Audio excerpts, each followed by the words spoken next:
ಜೀವೋ ಜನವಾರ್ತೆಗಳಿಗೆ ಸ್ವಾಗತ. ನಾನು ಸಂಧ್ಯಾ ಸಂತೋಷ್. ಇಂದಿನ ಮುಖ್ಯಾಂಶಗಳು. ನಮ್ಮಗಳ ಇರುವಿಕೆಗೆ ಕಾರಣವಾಗಿರುವ ಪರಿಸರವನ್ನು ರಕ್ಷಿಸುವುದು ನಮ್ಮೆಲ್ಲರ ಹೊಣೆ. ಪರಿಸರದ ಕಾಳಜಿ ಪ್ರತಿಯೊಬ್ಬರ ಕರ್ತವ್ಯ. ಮುಂದಿನ ಪೀಳಿಗೆಗೆ ಶುದ್ಧ ಪರಿಸರವನ್ನ ನೀಡುವುದು ನಮ್ಮ ಜವಾಬ್ದಾರಿ ಎಂದ ಹಿರಿಯ ಸಿವಿಲ್ ನ್ಯಾಯಾಧೀಶರಾದ ಎ ಅರುಣ್ ಕುಮಾರಿಯವರು ಪರಿಸರ ದಿನಾಚರಣೆ ಕಾರ್ಯಕ್ರಮದಲ್ಲಿ ಹೇಳಿಕೆ. 18ನೇ ಲೋಕಸಭೆಗೆ ಆಯ್ಕೆಯಾದ ಮಾಜಿ ಸಿಎಂ ಎಚ್.ಡಿ. ಕುಮಾರಸ್ವಾಮಿ ಅವರು ಮತ್ತು ಡಾಕ್ಟರ್ ಸಿಎನ್ ಮಂಜುನಾಥ್ ರವರಿಗೆ ಶಾಸಕ ಸಿಎನ್ ಬಾಲಕೃಷ್ಣರವರ ನೇತೃತ್ವದ ಜೆಡಿಎಸ್ ನಿಯೋಗದಿಂದ ಅಭಿನಂದನೆ. ತಾಲೂಕಿನಲ್ಲಿನ ನಾಗರಿಕ ಸನ್ಮಾನಕ್ಕೆ ಆಹ್ವಾನ. ರಕ್ತದಾನ ಅತಿ ಶ್ರೇಷ್ಠವಾದದ್ದು. ಎಲ್ಲ ಯುವಕರು ರಕ್ತದಾನದಲ್ಲಿ ಪಾಲ್ಗೊಳ್ಳುವ ಮೂಲಕ ನೊಂದ ರೋಗಿಗಳ ನೆರವಿಗೆ ಮುಂದಾಗಿ ಎಂದ ಡಾಕ್ಟರ್ ವಿ ಮಹೇಶ್. ವೈದ್ಯ ಸ್ಕೂಲ್ ಆಫ್ ನರ್ಸಿಂಗ್ ಕಾಲೇಜಿನ ಪ್ರಾಂಶುಪಾಲ ಅರುಣ್ ಕುಮಾರ್ ಹುಟ್ಟುಹಬ್ಬದ ಸಲುವಾಗಿ ನಡೆದ ರಕ್ತದಾನ ಶಿಬಿರದಲ್ಲಿ ಹೇಳಿಕೆ. ತಾಲೂಕಿನ ಹಿರಿಸಾವಿಯಲ್ಲಿನ ಗ್ರಾಮ ದೇವತೆ ಚೌಡೇಶ್ವರಿಯ ಅಮ್ಮನವರ ನಮ್ಮೂರ ಹಬ್ಬವು ಸಕಲ ಪೂಜಾ ವಿಧಿವಿಧಾನಗಳೊಂದಿಗೆ ಆರಂಭ. ಭಕ್ತರಿಗೆ ಹೆಬ್ಬಾರಮ್ಮ ದೇವಿಯ ವರ್ಷದ ಮೊದಲ ದರ್ಶನದ ಮೂಲಕ ಹಬ್ಬಕ್ಕೆ ಚಾಲನೆ.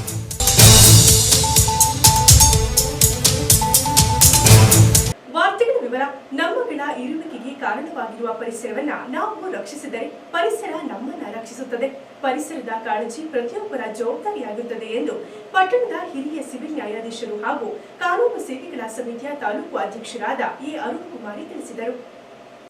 ವಿಶ್ವ ಪರಿಸರ ದಿನದ ಅಂಗವಾಗಿ ಪಟ್ಟಣದ ಶ್ರೀ ವಿವೇಕಾನಂದ ಅಂತಾರಾಷ್ಟ್ರೀಯ ಶಾಲಾ ಆವರಣದಲ್ಲಿ ಗುರುವಾರದಂದು ಶ್ರೀ ವಿವೇಕಾನಂದ ಅಂತಾರಾಷ್ಟ್ರೀಯ ಶಾಲೆ, ಮಕ್ಕಳ ಸಾಹಿತ್ಯ ಪರಿಷತ್, ಪ್ರಾದೇಶಿಕ ಅರಣ್ಯ ವಲಯ ಚನ್ನರಾಯಪಟ್ಟಣ ಹಾಗೂ ತಾಲೂಕು ಕಾನೂನು ಸೇವೆಗಳ ಸಲಹಾ ಸಮಿತಿ ಇವರ ಸಂಯುಕ್ತಾಶ್ರಯದಲ್ಲಿ ವಿಶ್ವ ಪರಿಸರ ದಿನಾಚರಣೆ ಕಾರ್ಯಕ್ರಮವನ್ನು ಉದ್ಘಾಟಿಸಿ ಮಾತನಾಡಿದ ಅವರು, ಪರಿಸರದಿಂದ ಮಾನವ ಇದ್ದಾನೆಯೇ ಹೊರತು ಮಾನವನಿಂದ ಪರಿಸರವಿಲ್ಲ. ಮನುಷ್ಯನು ತನ್ನ ಸ್ವಾರ್ಥಕ್ಕಾಗಿ ನೈಸರ್ಗಿಕ ಸಂಪನ್ಮೂಲಗಳನ್ನು ಸೂರೆಗೊಯ್ಯುತ್ತಿರುವುದೇ ಪರಿಸರ ಮಾಲಿನ್ಯಕ್ಕೆ ಕಾರಣವಾಗಿದೆ. ಮುಂದಿನ ಪೀಳಿಗೆ ಉತ್ತಮ ಜೀವನವನ್ನ ನಡೆಸಬೇಕಾದರೆ ಪರಿಸರ ರಕ್ಷಣೆ ಜವಾಬ್ದಾರಿಯನ್ನ ಪ್ರತಿಯೊಬ್ಬರೂ ಅರಿತುಕೊಳ್ಳಬೇಕು. ಪರಿಸರದಲ್ಲಿ ಇಂದು ಅಸಮತೋಲನ ಉಂಟಾಗಿದ್ದು ಸಕಲ ಜೀವರಾಶಿಗೂ ತೊಂದರೆ ಎದುರಾಗಿದೆ. ಪರಿಸರ ಮಾಲಿನ್ಯ ತಡೆಗಟ್ಟುವಲ್ಲಿ ಯುವ ಜನರ ಪಾತ್ರ ಮಹತ್ವದ್ದಾಗಿದೆ ಎಂದರು. ಜಾಗತಿಕ ತಾಪಮಾನ ಹೆಚ್ಚಲು ಮತ್ತು ಪರಿಸರ ಮಾಲಿನ್ಯಕ್ಕೆ ನಾವುಗಳೇ ಕಾರಣಕರ್ತರು. ಹೀಗಾಗಿ ಪರಿಸರವನ್ನ ಉಳಿಸಬೇಕಾಗಿದೆ. ಪರಿಸರ ದಿನಾಚರಣೆ ಒಂದು ದಿನಕ್ಕೆ ಸೀಮಿತವಾಗಬಾರದು. ಪರಿಸರವು ಜಗತ್ತಿನ ಜೀವಾಳ. ಪರಿಸರ ಚೆನ್ನಾಗಿದ್ದರೆ ಆರೋಗ್ಯ ಚೆನ್ನಾಗಿರುತ್ತದೆ. ಮುಂದಿನ ಪೀಳಿಗೆಗಾಗಿ ಪರಿಸರ ಸಂರಕ್ಷಣೆ ಮಾಡಬೇಕಾದ ಹೊಣೆ ನಮ್ಮೆಲ್ಲರ ಮೇಲಿದೆ ಎಂದರು. ಸೊ ಸ್ಕೂಲಲ್ಲಂತೂ ಕ್ವಶನ್ಸ್ ಕೇಳ್ತಾರೆ, ಇಲ್ಲೂ ಬಿಡಲ್ಲ ಅಂತ ಅನ್ಕೋಬೇಡಿ. ಕೇಳ್ತೇನೆ, what you mean by environment? Anybody, what you mean by environment? Okay, let it be. ಮಾರ್ನಿಂಗಲ್ಲೇ ಮೂಡ್ ಅಪ್ಸೆಟ್ ಮಾಡೋದು ಬೇಡ, ಹೇಳ್ತೇನೆ. ಕೆಲವರಿಗೆ ಗೊತ್ತಿರುತ್ತೆ, EVS ಇದು ಉಂಟಲ್ಲ, ಸಬ್ಜೆಕ್ಟ್ ಇದೆಯಲ್ಲ, 5th ಸ್ಟ್ಯಾಂಡರ್ಡಿಗೆ ಇತ್ತಲ್ಲ EVS. ಈಗ 6th ಸ್ಟ್ಯಾಂಡರ್ಡಿಂದ 10th ಸ್ಟ್ಯಾಂಡರ್ಡ್ವರೆಗೆ ಇದ್ದೀರಲ್ಲ ಇಲ್ಲಿ. Okay, the surroundings in which we live are together known as environment. So ಎನ್ವಿರಾನ್ಮೆಂಟಲ್ಲಿ ನಾವು ಪರಿಸರವನ್ನು ರಕ್ಷಿಸಿದರೆ ಪರಿಸರ ನಮ್ಮನ್ನು ರಕ್ಷಿಸುತ್ತೆ. If you protect environment will protect us. That is the theme. So ಈ ಪರಿಸರವನ್ನು ನಾವು ಈಗ ನಮ್ಮಲ್ಲಿರುವಂಥ ವೇಸ್ಟ್ ಮೆಟೀರಿಯಲ್ಸ್, ಈಗ ಫಾರ್ ಎಕ್ಸಾಂಪಲ್ ಗಾರ್ಬೇಜಿಗೆ ಹಾಕುವಾಗ ಒಣ ಕಸ, ಹಸಿ ಕಸ ಅಂತ ಹೇಳಿ ಸಪ್ರೇಟ್ ಮಾಡಬೇಕಾಗುತ್ತೆ. ಸಪ್ರೇಟ್ ಮಾಡಿ ಅದನ್ನು ನಾವು ಕೊಡ್ತೇವೆ. ಇದನ್ನ ಯಾಕೆ ಅಂದರೆ ಪರಿಸರಕ್ಕೆ ಹಾಕಿದ್ರೆ ಪರಿಸರ ಇದಾಗುತ್ತೆ, ವಿನಾಶ ಆಗುತ್ತೆ. ಆವಾಗ ಪರಿಸರದಿಂದ ನಮ್ಗೆ ರಕ್ಷಣೆ ದೊರೆಯೋದಿಲ್ಲ.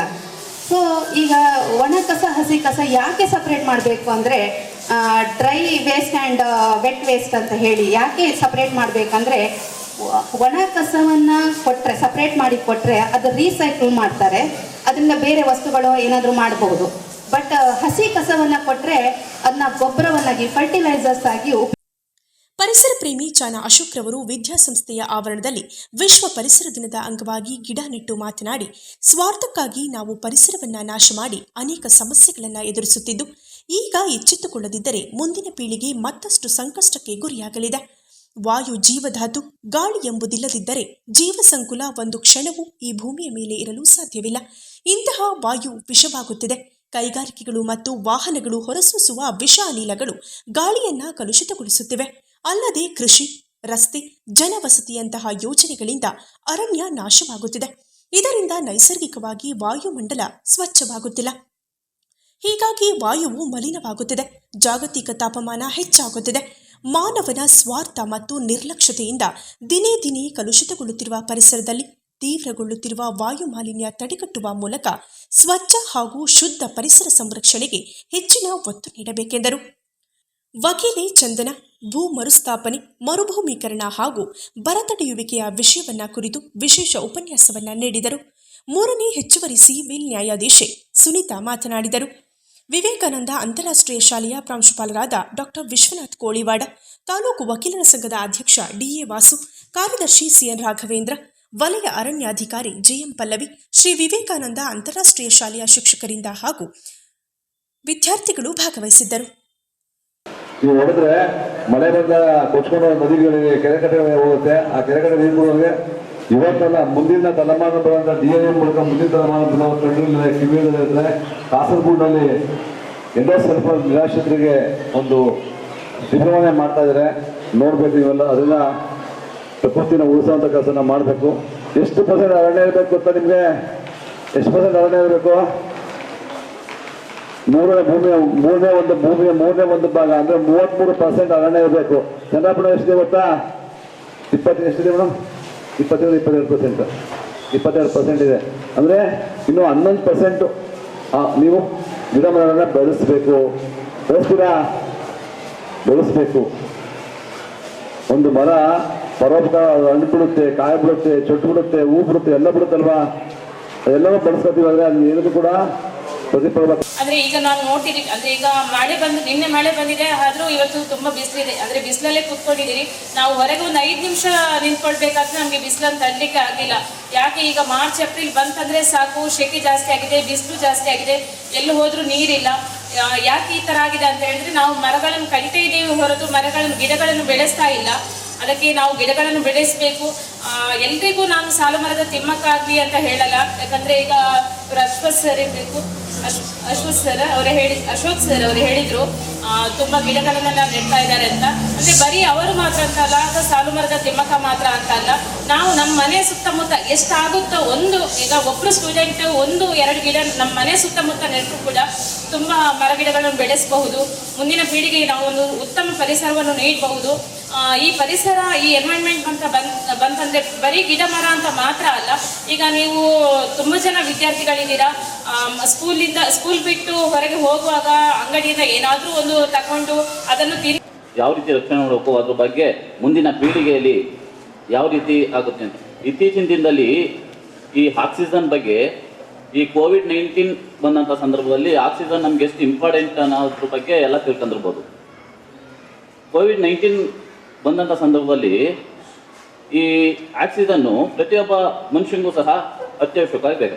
ಇತ್ತೀಚಿನ ದಿನದಲ್ಲಿ ಮಹಾನಗರಗಳಲ್ಲಿ ಈ ಕಾಂಕ್ರೀಟ್ ರಸ್ತೆ ನಿರ್ಮಾಣ ಆಗೋದು. ಈಗ ಬೆಂಗಳೂರಂಥ ಮಹಾನಗರಗಳಲ್ಲೆಲ್ಲ ಕಾಂಕ್ರೀಟ್ ರಸ್ತೆ ನಿರ್ಮಾಣ ಆಗಿ ಈಗ ನೀರು ಎಲ್ಲಂದ್ರಲ್ಲಿ ಎಲ್ಲ ಒಂದು ಮನೆಗಳಿಗೆ ನುಗ್ಗೋ ಒಂದು ಪರಿಸ್ಥಿತಿ ಇದೆ. ಅದಕ್ಕೇ ಈಗ ಏನಾಗಿದೆ ಅಂದರೆ ಪ್ರತಿಯೊಬ್ಬರು ಒಂದು ನಾಣ್ಣುಡಿ ಇದೆ, ಗಿಡ ನೆಡಿ ಮನೆಯ ಮುಂದೊಂದು ಗಿಡ ನೆಡಿ. ಬೆಳೆದಂಥ ಬೆಳೆಗಳನ್ನೆಲ್ಲ ಮನೆಯಲ್ಲಿ ಸ್ಟೋರ್ ಮಾಡ್ತಾ ಇರ್ತಾನೆ. ಅವನ ಜೊತೆ ಒಂದು ಕೋಳಿ, ಒಂದು ಕುರಿ, ಒಂದು ಹಸು, ಈ 3 ಪ್ರಾಣಿಗಳನ್ನು ಆತ ಸಾಕೊಂಡು ಬರ್ತಾ ಇರ್ತಾನೆ. ಅದೇ ಟೈಮಲ್ಲಿ ಒಂದು ಇಲಿ ಅವ್ರ ಮನೆಗೆ ಬಂದು ಸೇರ್ಕೊಬಿಡುತ್ತೆ. ಆ ಇಲಿ ಸೇರ್ಕೊಂಡಂಥ ಇಲಿ ಏನು ಮಾಡುತ್ತೆ, ಈ ರೈತ ಬೆಳೆದಿರುವಂತಹ ಬೆಳೆಗಳನ್ನೆಲ್ಲ ತಿಂದಾಗ್ತಾ ಇರುತ್ತೆ. ಏನು ಮಾಡಿದ್ರು ಆ ರೈತನಿಗೆ ಆ ಎಲ್ನ ಓಡಿಸೋದಕ್ಕೆ ಸಾಧ್ಯ ಆಗಲ್ಲ.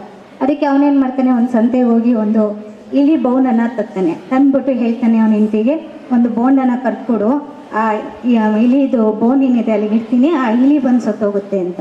ಸರಿ ಅಂತ ಹೇಳಿ ಅದನ್ನು ಮಾತುಕತೆ ಆಡೋದನ್ನ ವಿಷಯನ ಕೇಳಿಸ್ಕೊಂಡಂಥ ಇಲಿ ಆ ರೈತನ ಮನೇಲಿ ಇದ್ದಂಥ ಕೋಳಿ ಬಳಿ ಹೋಗಿ ಹೇಳುತ್ತೆ, ಈ ರೀತಿ ನನ್ನನ್ನು ಸಾಯಿಸ್ಬೇಕು ಅಂತಿದ್ದಾರೆ, ಏನಾದ್ರು ಒಂದು ಐಡಿಯಾ ಕೊಡು ಅಂತ. ಅದಕ್ಕೆ ಕೋಳಿ ಹೇಳುತ್ತೆ, ಅದು ನಿನ್ನ ಸಮಸ್ಯೆ, ನೀನೇ ಬಗೆಹರಿಸ್ಕೊ ಅಂತ. ಮತ್ತೆ ಕುರಿ ಹತ್ರ ಹೋಗಿ ಇದೇ ಪ್ರಶ್ನೆಯನ್ನು ಕೇಳುತ್ತೆ, ಇಲ್ಲಿ ಏನಾದರೂ ಮಾಡಿ ನಂಗೊಂದು ಐಡಿಯಾ ಕೊಡು ಅಂತ. ಆ ಕುರಿನೂ ಕೂಡ ನಿಂದು ಅದು ಸಮಸ್ಯೆ ನಂದಲ್ಲ ಅಂತ ಹೇಳುತ್ತೆ. 18ನೇ ಲೋಕಸಭೆಗೆ ಆಯ್ಕೆಯಾದ ಮಾಜಿ ಸಿಎಂ ಎಚ್.ಡಿ. ಕುಮಾರಸ್ವಾಮಿ ಅವರು ಮತ್ತು ಡಾಕ್ಟರ್ ಸಿಎನ್ ಮಂಜುನಾಥ್ ರವರಿಗೆ ಶ್ರವಣಬೆಳಗೊಳ ಕ್ಷೇತ್ರದ ಶಾಸಕರಾದ ಸಿಎನ್ ಬಾಲಕೃಷ್ಣ ರವರ ನೇತೃತ್ವದ ಜೆಡಿಎಸ್ ನಿಯೋಗವು ಗುರುವಾರದಂದು ಭೇಟಿಯಾಗಿ ಅವರಿಬ್ಬರನ್ನ ಅಭಿನಂದಿಸಿತು.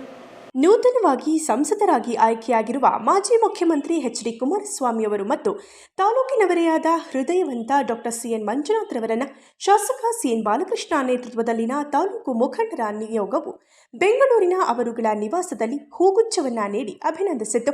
ಮೊದಲಿಗೆ ಮಾಜಿ ಸಿಎಂ ಎಚ್.ಡಿ. ಕುಮಾರಸ್ವಾಮಿಯವರ ನಿವಾಸಕ್ಕೂ ನಂತರ ಡಾಕ್ಟರ್ ಸಿ.ಎನ್. ಮಂಜುನಾಥ್ರವರ ನಿವಾಸಕ್ಕೆ ತೆರಳಿ ಅಭಿನಂದಿಸಿ ಇಬ್ಬರಿಗೂ ತಾಲೂಕಿನಲ್ಲಿ ನಾಗರಿಕ ಸನ್ಮಾನ ನೆರವೇರಿಸುವ ಹಿನ್ನೆಲೆಯಲ್ಲಿ ಆಹ್ವಾನಿಸಲಾಯಿತು. ಈ ವೇಳೆ ತಾಲೂಕು ಜೆಡಿಎಸ್ ಅಧ್ಯಕ್ಷ ಪರಮಾ ದೇವರಾಜೇಗೌಡ, ಸಿಎನ್ ಪುಟ್ಟಸ್ವಾಮಿಗೌಡ, ಎಚ್.ಜಿ. ರಾಮಕೃಷ್ಣ, ಅನಿಲ್ ಮರಗೂರು, ಬೆಳಗುಳಿ ಪುಟ್ಟಸ್ವಾಮಿ, ಕಗ್ಗೆರೆ ಬಾಬು, ಗಂಜಗಿರಿ ಕೆಂಪೇಗೌಡ, ಅಣತಿ ನಾಗೇಶ್ ಸೇರಿ ಇತರರಿದ್ದರು. ಮನುಷ್ಯನ ಚಿಕಿತ್ಸೆಗೆ ರಕ್ತ ಅತ್ಯವಶ್ಯಕ. ರಕ್ತಕ್ಕೆ ಪರ್ಯಾಯವಿಲ್ಲ. ಆದ್ದರಿಂದ ಪ್ರತಿಯೊಬ್ಬರೂ ರಕ್ತದ ಮಹತ್ವವನ್ನು ತಿಳಿದು ರಕ್ತದಾನ ಮಾಡಬೇಕು. ಅದರಲ್ಲೂ ಯುವ ಜನತೆ ಹೆಚ್ಚಿನ ರೀತಿಯಲ್ಲಿ ರಕ್ತದಾನ ಮಾಡುವ ಮೂಲಕ ಅವಶ್ಯಕತೆ ಇರುವವರಿಗೆ ಜೀವದ ಉಳಿವಿಕೆಗೆ ಸಹಕಾರಿಯಾಗಬೇಕೆಂದು ಡಾಕ್ಟರ್ ವಿ. ಮಹೇಶ್ ತಿಳಿಸಿದರು. ಪಟ್ಟಣದಲ್ಲಿನ ವೈದ್ಯ ಸ್ಕೂಲ್ ಆಫ್ ನರ್ಸಿಂಗ್ನ ಪ್ರಾಂಶುಪಾಲರಾದ ಬಿಎಲ್ ಅರುಣ್ ಕುಮಾರ್ ರವರ 39ನೇ ಹುಟ್ಟುಹಬ್ಬದ ಸಲುವಾಗಿ ಕಾಲೇಜು ವಿದ್ಯಾರ್ಥಿಗಳು ಸೇರಿ ನಡೆಸಲಾದ ರಕ್ತದಾನ ಶಿಬಿರವನ್ನು ಉದ್ಘಾಟಿಸಿ ಮಾತನಾಡಿದ ಅವರು, ಅರುಣ್ ಕುಮಾರ್ ಅವರು ಸಾಮಾಜಿಕ ಕಳಕಳಿಯುಳ್ಳ ಮನುಷ್ಯ. ಅವರು ಸದಾ ಪಟ್ಟಣದ ಸಾರ್ವಜನಿಕ ಆಸ್ಪತ್ರೆಯೊಂದಿಗೆ ನಿಕಟ ಸಂಬಂಧವನ್ನಿಟ್ಟುಕೊಂಡಿದ್ದು ಅವರ ಸಂಸ್ಥೆಯ ನರ್ಸಿಂಗ್ ವಿದ್ಯಾರ್ಥಿಗಳನ್ನು ಸರ್ಕಾರದ ಮಹತ್ವಾಕಾಂಕ್ಷೆಯ ಯೋಜನೆಗಳಾದ ಡೆಂಗ್ಯೂ, ಚಿಕನ್ ಗುನ್ಯಾದಂತಹ ಸಾಂಕ್ರಾಮಿಕ ರೋಗಗಳು ಮತ್ತು ಏಡ್ಸ್ ಸೇರಿದಂತೆ ಕೆಲ ರೋಗಗಳ ಕಡಿವಾಣಕ್ಕೆ ನಡೆಸಲಾಗುತ್ತಿರುವ ಅರಿವು ಕಾರ್ಯಕ್ರಮದ ಜಾಥಾಗಳಿಗೆ ಕಳುಹಿಸಿಕೊಡುತ್ತಿರುವುದು ಸೇರಿ ಲಾರ್ವಾ ಸಮೀಕ್ಷೆ, ಪಲ್ಸ್ ಪೋಲಿಯೋದಂತಹ ಕಾರ್ಯಕ್ರಮಗಳಲ್ಲಿ ಪಟ್ಟಣದ ಮನೆಗಳಿಗೆ ತೆರಳಿ ಯಶಸ್ವಿಗೊಳಿಸುವ ನಿಟ್ಟಿನಲ್ಲಿ ಸಹಕಾರಿಯಾಗಿದ್ದಾರೆ. ಇನ್ನು ಅವರ ಪ್ರತಿ ವರ್ಷದ ಹುಟ್ಟುಹಬ್ಬಕ್ಕೆ ಆಯೋಜಿಸುವ ರಕ್ತದಾನ ಶಿಬಿರದಲ್ಲಿ ತಾವು ಸೇರಿ ತಮ್ಮ ಕುಟುಂಬದ ಮಂದಿ ರಕ್ತದಾನದಲ್ಲಿ ಭಾಗಿಯಾಗಿ ಸಾಮಾಜಿಕ ಕಳಕಳಿಯನ್ನ ಸಾರುತ್ತಾರೆ ಎಂದರು.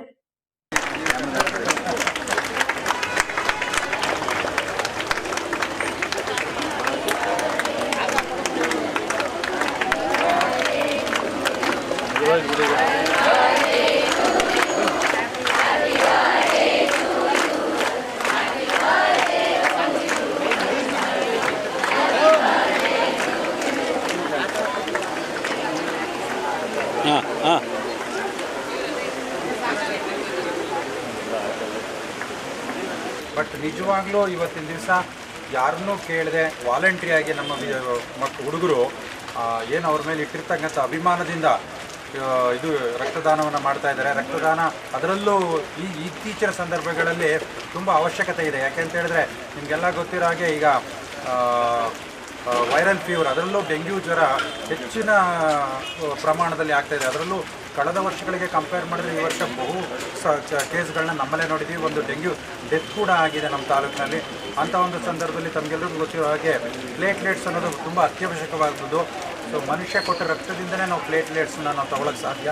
ಸೊ ಅಂಥ ಒಂದು ಸಂದರ್ಭದಲ್ಲಿ ನಮ್ಮ ಸರ್ಕಾರ ಕೂಡ ನಮಗೆ ಪ್ರತಿ ತಿಂಗಳು ಬ್ಲಡ್ ಕ್ಯಾಂಪ್ನ ಅರೇಂಜ್ ಮಾಡಿ ಅಂತ ಹೇಳ್ತಾಯಿದ್ರು.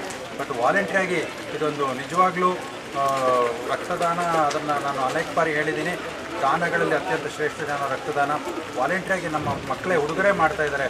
ಅದಕ್ಕೆ ಮುಖ್ಯ ಪ್ರೇರಣೆ ಅಂತ ಹೇಳಿದ್ರೆ ಇವತ್ತಿನ ದಿವಸ ನಮ್ಮ ಅರುಣ್ ಅವರ ಪ್ರೇರಣೆಯಾಗಿದೆ. ಯಾಕೆಂದರೆ ನಾನು ಸುಮಾರು ಬಾರಿ ಅರುಣ್ ರಕ್ತದಾನ ಮಾಡಿರೋದು ಎಲ್ಲ ಶಿಬಿರಗಳಲ್ಲೂ ಕೂಡ ರಕ್ತದಾನ ಮಾಡಿದ್ದಾರೆ. ಅದರಲ್ಲೂ ನಮ್ಮ ಪುನೀತ್ ರಾಜ್ಕುಮಾರ್ ಕಾಲವಾದ ನಂತರ ಕೂಡ ಹಲವಾರು ರಕ್ತದಾನ ಶಿಬಿರಗಳನ್ನು ಏರ್ಪಡಿಸಿದ್ದಾರೆ. ಪ್ರಾಂಶುಪಾಲ ಅರುಣ್ ಕುಮಾರ್ ಅವರ ಹುಟ್ಟುಹಬ್ಬದ ಸಲುವಾಗಿ ನಡೆದ ರಕ್ತದಾನ ಶಿಬಿರವನ್ನು ಹಾಸನದ ಜೀವ ಸಂಜೀವಿನಿ ಬ್ಲಡ್ ಬ್ಯಾಂಕ್ನವರು ನಡೆಸಿಕೊಟ್ಟರು. ವೈದ್ಯ ಸ್ಕೂಲ್ ಆಫ್ ನರ್ಸಿಂಗ್ನ ವಿದ್ಯಾರ್ಥಿಗಳು, ಸಾರ್ವಜನಿಕರು ಸೇರಿ ಸುಮಾರು 50 ಮಂದಿ ರಕ್ತದಾನವನ್ನು ಮಾಡಿದರು. ಇನ್ನು ಅರುಣ್ ರವರ ಸ್ನೇಹಿತರು, ಹಿತೈಷಿಗಳು ಅರುಣ್ ರವರ ಕೈಯಿಂದ ಕೇಕನ್ನು ಕತ್ತರಿಸಿ ಸಿಹಿ ತಿನ್ನಿಸಿ ಹುಟ್ಟುಹಬ್ಬ ಆಚರಿಸಿದರು. ರಕ್ತದಾನದಲ್ಲಿ ಪಾಲ್ಗೊಂಡ ಕಾಲೇಜಿನ ವಿದ್ಯಾರ್ಥಿ ಮಾತನಾಡಿ, ಪ್ರತಿ ವರ್ಷ ನಮ್ಮ ಕಾಲೇಜಿನ ಪ್ರಾಂಶುಪಾಲರಾದ ಅರುಣ್ ಕುಮಾರ್ ಅವರ ಹುಟ್ಟುಹಬ್ಬದ ಸಲುವಾಗಿ ನಡೆಯುವ ರಕ್ತದಾನ ಶಿಬಿರದಲ್ಲಿ ನಾವು ಪಾಲ್ಗೊಂಡು ರಕ್ತದಾನವನ್ನು ಮಾಡುತ್ತಿದ್ದೇವೆ. ಓದಿ ಹೊರಗಡೆ ಇರುವ ವಿದ್ಯಾರ್ಥಿಗಳು ಆಗಮಿಸಿ ರಕ್ತದಾನದಲ್ಲಿ ಪಾಲ್ಗೊಂಡು ಅವರ ಆಯೋಜನೆಯ ಕಾರ್ಯಕ್ಕೆ ಸಹಕಾರಿಯಾಗಿ ನಿಲ್ಲುತ್ತೇವೆ. ಇದು ನಮಗೆ ಹೆಮ್ಮೆಯ ಸಂಗತಿ ಎಂದರು. ಈ ವೇಳೆ ವೀರ ಸಮರ ಸೇನೆಯ ಜಿಲ್ಲಾಧ್ಯಕ್ಷ ಭರತ್ ಗೌಡ, ವೈದ್ಯ ನರ್ಸಿಂಗ್ ಕಾಲೇಜಿನ ಪ್ರಾಂಶುಪಾಲರಾದ ಬಿಎಲ್ ಅರುಣ್ ಕುಮಾರ್, ಮಾತೃಭೂಮಿ ವೃದ್ಧಾಶ್ರಮದ ಕಾರ್ಯದರ್ಶಿ ವಿಕ್ರಮ್ ಜೈಹಿಂದ್, ಜೀವ ಸಂಜೀವಿನಿ ಬ್ಲಡ್ ಬ್ಯಾಂಕ್ನ ಮೋಹನ್ ಸೇರಿ ಇತರರಿದ್ದರು. ಭರತ್ ನಾಯಕ್ ಅಂತ ನಮ್ಮ ಅರುಣ್ ಸರ್ ಅವರ ಹುಟ್ಟುಹಬ್ಬದ ಪ್ರಯುಕ್ತ ನಾವು ಇದು ಪ್ರತಿ ವರ್ಷದಂತೆ ಈ ವರ್ಷವೂ ರಕ್ತದಾನ ಶಿಬಿರವನ್ನು ಆಚರಿಸ್ಕೊಂಡು ಬರ್ತಿದ್ದೀವಿ. ಪ್ರತಿ ವರ್ಷದಂತೆ ಈ ವರ್ಷವೂ ಅವರಿಗೆ ರಕ್ತದಾನ ಶಿಬಿರ ಏರ್ಪಡಿಸಿದ್ದೀವಿ. ಸುಮಾರು 3 ವರ್ಷಗಳ ಹಿಂದೆ ನಾವು ರಕ್ತದಾನ ಮಾಡುವಾಗ 60 ರಿಂದ 70 ಜನ ರಕ್ತದಾನ ಮಾಡಿದ್ದಾರೆ. ಈಗ ಈ ಕಾರ್ಯಕ್ರಮ ಹೀಗೆ ಮುಂದುವರಿಸ್ಕೊಂಡು ಹೋಗಬೇಕು ಅಂತ ಎಲ್ಲ ವಿದ್ಯಾರ್ಥಿಗಳಲ್ಲಿ ಕೇಳ್ತೀವಿ. ತಾಲೂಕಿನ ಹಿರಿಸಾವಿಯಲ್ಲಿನ ಗ್ರಾಮ ದೇವತೆಯಾದ ಚೌಡೇಶ್ವರಿ ದೇವಿಯ ನಮ್ಮೂರ ಹಬ್ಬವು ಸಕಲ ಪೂಜಾ ವಿಧಿವಿಧಾನಗಳೊಂದಿಗೆ ಪ್ರಾರಂಭವಾಗಿದ್ದು ಬುಧವಾರ ಬೆಳಗಿನ ಜಾವ ಭಕ್ತರು ಗ್ರಾಮದ ಹೆಬ್ಬಾರಮ್ಮ ದೇವಿಯ ವರ್ಷದ ಮೊದಲ ದರ್ಶನವನ್ನ ಪಡೆಯುವ ಮೂಲಕ ಅಧಿಕೃತವಾಗಿ ಹಬ್ಬಕ್ಕೆ ಚಾಲನೆಯನ್ನ ನೀಡಲಾಯಿತು. ಹಿರಿಸಾವಿಯಲ್ಲಿನ ಗ್ರಾಮ ದೇವತೆಯಾದ ಚೌಡೇಶ್ವರಿ ದೇವಿಯವರ ನಮ್ಮೂರ ಹಬ್ಬದ ಸಲುವಾಗಿ ಮಂಗಳವಾರ ರಾತ್ರಿ ಗ್ರಾಮದ ಮಧ್ಯಭಾಗದಲ್ಲಿರುವ ಉಯ್ಯಾಲೆ ಕಂಬ, ರಂಗಮಂಟಪ ಮತ್ತು ಚೌಡೇಶ್ವರಿ ಹೆಬ್ಬಾರಮ್ಮ ದೇವಸ್ಥಾನಗಳಿಗೆ ಬಾಳೆಕಂಬ ಮತ್ತು ಮಾವಿನ ಸೊಪ್ಪನ್ನ ಕಟ್ಟಿ ದೇವಿಯ ದರ್ಶನಕ್ಕೆ ಗ್ರಾಮಸ್ಥರು ಸಿದ್ಧತೆಯನ್ನ ಮಾಡಿದರು. ಬುಧವಾರ ಬೆಳಗಿನ ಜಾವ ಹೆಬ್ಬಾರಮ್ಮನ ದೇವಿಯ ಮೆರವಣಿಗೆಯು ದೇವಸ್ಥಾನದಿಂದ ಪ್ರಾರಂಭವಾಗಿ ಕೆರೆ ಬೀದಿ, ಉಯ್ಯಾಲೆ ಕಂಬ, ದೊಡ್ಡ ಬೀದಿಯಲ್ಲಿ ಸಾಗಿ ಗ್ರಾಮದ ಒಳಗಿರುವ ಚೌಡೇಶ್ವರಿ ದೇವಸ್ಥಾನವನ್ನ ತಲುಪಿತು. ನಂತರ ಅಲ್ಲಿಂದ ಸಹೋದರಿ ದೇವಿಯವರನ್ನ ಕರೆದುಕೊಂಡು ಕೆರೆಯ ಏರಿಯ ಬಳಿ ಇರುವ ಚೌಡೇಶ್ವರಿ ಮೂಲ ದೇವಸ್ಥಾನದ ಬಳಿಗೆ ತೆರಳಿ ವಿಶೇಷ ಪೂಜೆಯನ್ನ ಸಲ್ಲಿಸಿದರು. ಹಿರಿಸಾವೆ ಮತ್ತು ದೇವಿಯರುಗಳ ತವರು ಮನೆಗಳಾದ ಹೋಬಳಿಯ ಹೊನ್ನೇನಹಳ್ಳಿಯಲ್ಲಿ ಇಂದಿನಿಂದ 11 ದಿನಗಳವರೆಗೆ ಭಯಭಕ್ತಿಯಿಂದ ಹಬ್ಬವನ್ನು ಆಚರಿಸುತ್ತಾರೆ. ಹೆಬ್ಬಾರಮ್ಮ ದೇವಿಯ ದರ್ಶನವು ಭಕ್ತರಿಗೆ ವರ್ಷದಲ್ಲಿ 4 ದಿನಗಳು ಮಾತ್ರ ಸಿಗುತ್ತದೆ. ಇದೇ 11ರ ಮಂಗಳವಾರ ರಾತ್ರಿ ಮಡೆ ಹಬ್ಬ, 12ರ ಬುಧವಾರ ಚೌಡೇಶ್ವರಿ ದೇವಿಯ ರಥೋತ್ಸವ ನಡೆಯಲಿದೆ.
ಕೊನೆಯಲ್ಲಿ ಮತ್ತೊಮ್ಮೆ ಮುಖ್ಯಾಂಶಗಳು.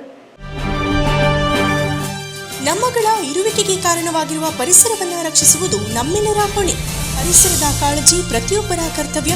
ಮುಂದಿನ ಪೀಳಿಗೆಗೆ ಶುದ್ಧ ಪರಿಸರವನ್ನ ನೀಡುವುದು ನಮ್ಮ ಜವಾಬ್ದಾರಿ ಎಂದ ಹಿರಿಯ ಸಿವಿಲ್ ನ್ಯಾಯಾಧೀಶರಾದ ಎ ಅರುಣ್ ಕುಮಾರಿಯವರು ಪರಿಸರ ದಿನಾಚರಣೆ ಕಾರ್ಯಕ್ರಮದಲ್ಲಿ ಹೇಳಿಕೆ.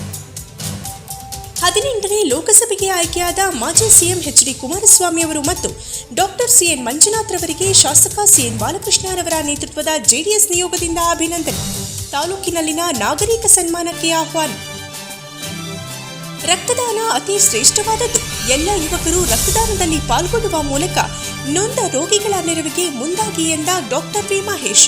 ವೈದ್ಯ ಸ್ಕೂಲ್ ಆಫ್ ನರ್ಸಿಂಗ್ ಕಾಲೇಜಿನ ಪ್ರಾಂಶುಪಾಲ ಅರುಣ್ ಕುಮಾರ್ ಹುಟ್ಟುಹಬ್ಬದ ಸಲುವಾಗಿ ನಡೆದ ರಕ್ತದಾನ ಶಿಬಿರದಲ್ಲಿ ಹೇಳಿಕೆ. ತಾಲೂಕಿನ ಹಿರಿಸಾವಿಯಲ್ಲಿನ ಗ್ರಾಮ ದೇವತೆ ಚೌಡೇಶ್ವರಿಯ ಅಮ್ಮನವರ ನಮ್ಮೂರ ಹಬ್ಬವು ಸಕಲ ಪೂಜಾ ವಿಧಿವಿಧಾನಗಳೊಂದಿಗೆ ಆರಂಭ. ಭಕ್ತರಿಗೆ ಹೆಬ್ಬಾರಮ್ಮ ದೇವಿಯ ವರ್ಷದ ಮೊದಲ ದರ್ಶನದ ಮೂಲಕ ಹಬ್ಬಕ್ಕೆ ಚಾಲನೆ.